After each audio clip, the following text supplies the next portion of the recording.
Well, new at 6, Oklahoma drivers, consider yourself warned. If you have enrolled in the state's program for uninsured drivers, we will explain what that is all about.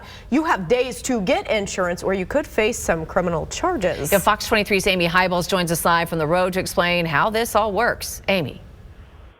Well, Shay and Sarah, the state's diversion program for uninsured drivers was launched back in 2018 with a network of cameras across the state. Now, what that does is it cites uninsured drivers. Right now, they tell me that there are about 46,000 drivers that don't have insurance that they have cited. They have them on the books. Now, while the agency believes about 75% have obtained insurance, those who haven't need to do so by January 31st. I'm glad I have it.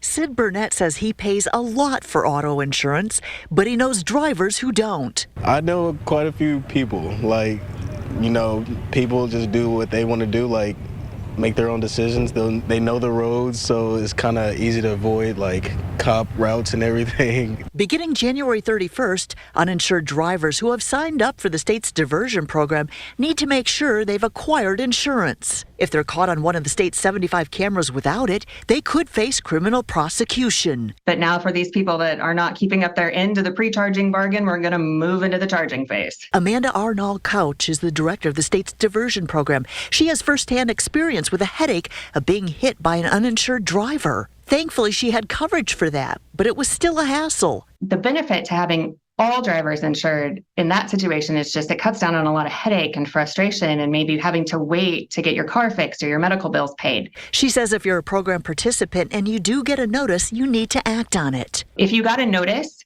give us a call. We're here to work with you. We're here to help, and we're trying to get compliance. We're not here just to get your money or to send anybody to jail. That's not what this is about. Kellyville resident Bonnie Barrera says her coverage does not include protection against uninsured drivers. That costs more. She says that's something that makes her nervous. Not knowing if I'm going to get covered by it or not, or if someone hits me, I'm not for sure what's going to happen. I think it's not right, because if they're out there driving a car, they should be responsible enough to know they should have insurance to be covered. Now, since the diversion program was launched 5 years ago, they've managed to enroll 100,000 drivers. Covering news that matters on the road, I'm Amy Hybels, Fox 23 News.